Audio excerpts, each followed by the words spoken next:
కేసీఆర్ 10 ఏళ్ల పాలన శాంతి స్వర్ణయుగంగా సాగిందనే అభిప్రాయం వ్యక్తమవుతోంది. నాడు యూపీఏ సర్కార్ విభజన చట్టంలో పొందుపర్చిన సెక్షన్ 8ని ఆసరా చేసుకుని తెలంగాణను అతలాకుతలం చేయాలనుకున్న కుట్రలను తిప్పికొట్టి పాలన సాగించారు.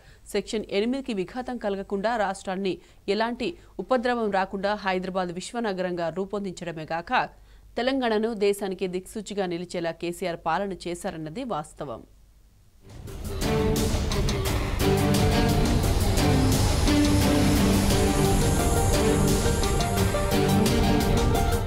హైడ్రా నై అమీబా నై ఆ మాటకొస్తే కొరడా సైతం నై. ఒక్క మాటలో చెప్పాలంటే తెలంగాణలో బుల్డోజర్లు ప్రొక్లైనర్ల రహిత 10 ఏళ్ల కేసీఆర్ పాలన పూర్తి సహృద్భావ వాతావరణంలో సాగింది. దేశంలో ఏ చిన్న సంఘటన జరిగినా మత సామరస్యం ప్రశ్నార్థకంలో పడేంత సున్నిత ప్రాంతాలున్న హైదరాబాద్ నగరంలో ఒక చిన్న సంఘటన జరగకుండా పరిపాలనను సాగించిన ఘనత ముమ్మాటికి కేసీఆర్దే. రాష్ట్ర విభజన జరిగిన తొలినాళ్లలో ఉమ్మడి రాజధానిగా ఉన్న భాగ్యనగరంలో ఏదో ఒక సంఘటన జరగకపోతుందా అని అప్పటి ఏపీ సీఎం గోతికాడ గుంటనక్కలా ఎదురు చూసిన ఉదంతాలు కోకొల్లలు. జంట నగరాల్లో ఏదో అడ్డమైన సాగు చూపించి సెక్షన్ 8ని ప్రయోగించాలని ఆఖరుకు అప్పటి గవర్నర్ నరసింహన్ను కూడా ఉసిగొల్పే ప్రయత్నాలు చేసి చంద్రబాబు విఫలమైన ఉదాహరణలు సైతం అనేకం. 2 కళ్ల థియరీ బాబు ఒంటి కన్ను శివరాసంలా మారి పన్నిన ఎన్నో కుయుక్తులను కేసీఆర్ పటాపంచలు చేశారు.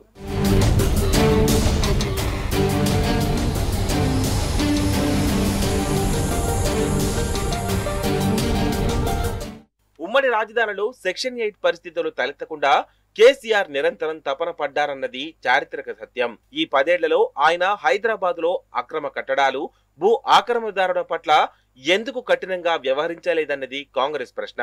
సమాధానాలు వెతికే ప్రయత్నం చేస్తే ఇందులో పొలిటికల్ మోటివ్ తప్ప లాజిక్, లా పాయింట్లు రెండూ లేదనేది తెలంగాణ వాదుల అభిప్రాయం. కేసీఆర్ ఆనాడు ఏది చేసినా రాష్ట్ర ప్రయోజనాలు దెబ్బతినకూడదనే ఏకైక లక్ష్యంతో చేశారు.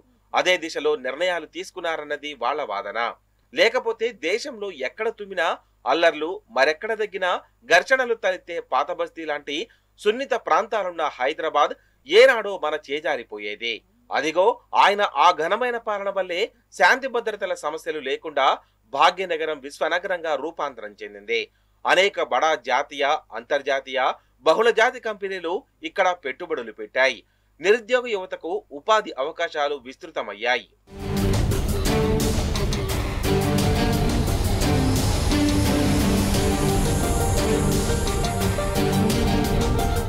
ప్రత్యేక తెలంగాణ రాష్ట్రమిస్తూ కాంగ్రెస్ నేతృత్వంలోని అప్పటి యూపీఏ సర్కార్ ఆంధ్రప్రదేశ్ పునర్వ్యవస్థీకరణ చట్టం 2014లో సెక్షన్ 5, సెక్షన్ 8 కొర్రీలు పెట్టిన విషయం తెలిసిందే. సెక్షన్ 5 హైదరాబాదు 10 ఏళ్ల పాటు ఉమ్మడి రాజధానిగా ఉంటుందని నిర్దేశిస్తే సెక్షన్ 8 ఆ ఉమ్మడి రాజధానిలో పౌరుల భద్రత, శాంతి భద్రతలు, స్వేచ్ఛ, ఆస్తుల పరిరక్షణ లాంటి అంశాల బాధ్యతను గవర్నర్ కు కట్టబెట్టేదిగా ఉంది. ఈ విషయాల్లో ఏ చిన్న సమస్య తలెత్తినా గవర్నర్దే తుది నిర్ణయమని స్పష్టంగా చెప్పేసింది.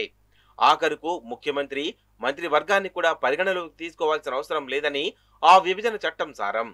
మరోవైపు పునర్విభజన చట్టం సెక్షన్ 5, 8ల అమలుపై నిరంతరం దృష్టి సారించి గవర్నర్ కు ఎప్పటికప్పుడు సలహాలు ఇచ్చేందుకు అప్పట్లోనే రిటైర్డ్ ఐఏఎస్, ఐపీఎస్ అధికారులను నియమించారు.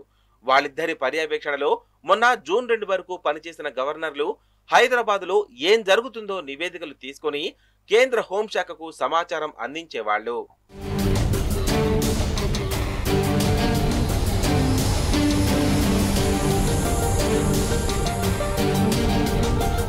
ఇదిలా ఉంటే నిరంతరం హైదరాబాద్ మీద ఓ కన్నేసి ఉంచుతూ అప్పటి ఆంధ్రప్రదేశ్ ముఖ్యమంత్రి చంద్రబాబు ఆనాడు తెలంగాణలో కేసీఆర్ ప్రభుత్వాన్ని కూలదీసే కుట్రలకు సైతం వెనకాడని విషయం తెలిసిందే.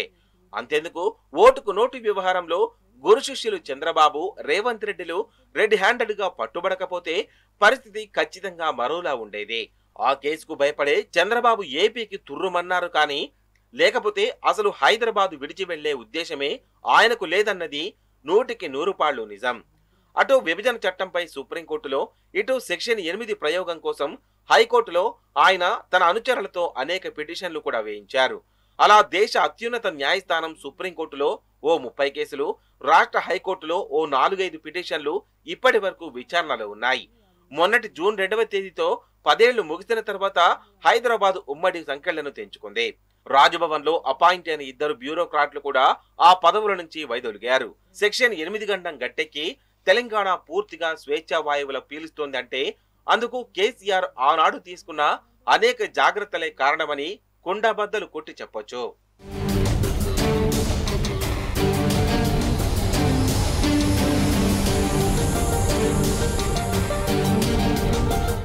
ఇవాళ హైడ్రా, అమీబా అంటూ ఏర్పడ్డ సంస్థలు కూడా మొన్న జూన్ 2వ తేదీన 10 ఏళ్ల ఉమ్మడి రాజధాని కండిషన్ వీగిపోయిన తర్వాతనే అన్నది వాస్తవం.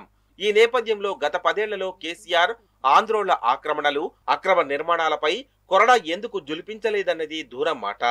అలాంటి దుందుడుకు పోకడలను ఆనాడు కేసీఆర్ ప్రభుత్వం అనుసరించి ఉంటే ఈ పాటికి ఎప్పుడో హైదరాబాద్ చిక్కుల్లో ఇరుక్కునేది. నవయుగ శకుని చంద్రబాబు పాచికపారి రాష్ట్రం కూడా అల్లకల్లోలమయ్యేది. అందుకే Congress agenda is crystal clear. Mud slinging is a single point. బురద జల్లి దృష్టి మరచకపోతే ఎన్నికల హామీల ఊబిలో నుంచి వాళ్లు బయటపడడం కష్టం.